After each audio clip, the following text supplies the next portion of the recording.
భీష్ముడు తన యొక్క శంఖాన్ని పూరించాడు.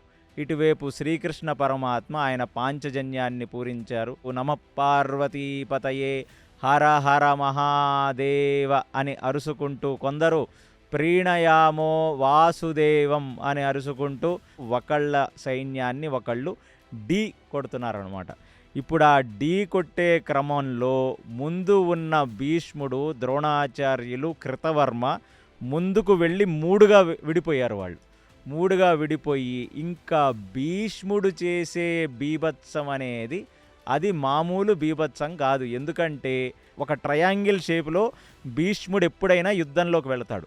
ఆ ట్రయాంగిల్ని భేదించడమే చాలా కష్టం. ఇప్పుడు ఆయన వెళ్ళి మధ్యలో ఉన్న చంద్రాకారాన్ని భేదించి మళ్ళీ అటు నుంచి పాము మెలికలు తిరుగుతున్నట్టుగా మొత్తం వ్యూహాన్ని భేదించడం మొదలుపెట్టాడు. ఇటు భీముడు ఆ అర్ధచంద్రాకార వ్యూహంలో వెనక వైపుకు వెళ్ళి ఆ గరుడ పక్షి యొక్క తోకని, ఆ గరుడు పక్షి యొక్క రెక్కలను భేదిస్తూ అతను భీకర యుద్ధం చేస్తున్నాడు.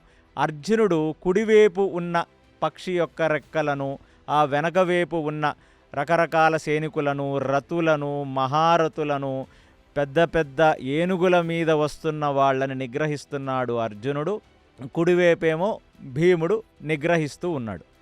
ఇప్పుడు శకుని ఒక్కసారిగా ఆయన దుర్యోధనుడికిచ్చిన ఒక నమ్మకాన్ని నిలబెట్టుకోవటం కోసం కంప్లీట్ గాంధార సైన్యాన్ని తీసుకొని ఆయన సాత్యకి అభిమన్యులు కలిసి యుద్ధం చేస్తున్న వేపుకి శకుని దూసుకు వెళుతున్నాడు.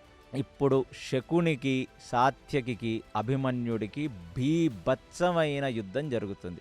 శకుని యుద్ధం చేస్తే తంత్ర విద్యతో యుద్ధాన్ని చేస్తాడు కాబట్టి ఆ భీకర యుద్ధంలో ఆయన ఎంతో కొంత సాత్యకిని, అభిమన్యుణ్ణి నిగ్రహించగలిగాడని మనం చెప్పుకోవచ్చు. ఎందుకంటే ఆయన అంత గట్టి పోటీ ఇచ్చాడు శకుని. ఇప్పుడు అభిమన్యుడు శకునిని చూసి, ఆ గాంధార రాజ్యం వాళ్ళని చూసి, ఆయన నిగ్రహిస్తున్న విధానాన్ని చూసి అభిమన్యుడు ఒక విచిత్రమైన బాణాన్ని శకుని రథం మీదకు కొడితే ఆ రథం యొక్క కుడి చక్రం విరిగి శకుని రథం కింద పడింది అన్నట్టుగా ఉంది. సో ఇప్పుడు శకుని కొంచెం నిగ్రహింపబడ్డాడు. ఆ శకుని కొంచెం నిగ్రహించగానే ఆ గాంధార సైనికులందరూ కూడా తన రాజుని ముందు కాపాడుకోవాలి. అలాంటిది వాళ్ళందరూ ఒక్క నిమిషం తగ్గగానే అప్పుడు సాత్యకి, అభిమన్యుడు ఇద్దరూ కలిసి విజృంభించడం మొదలుపెట్టారు.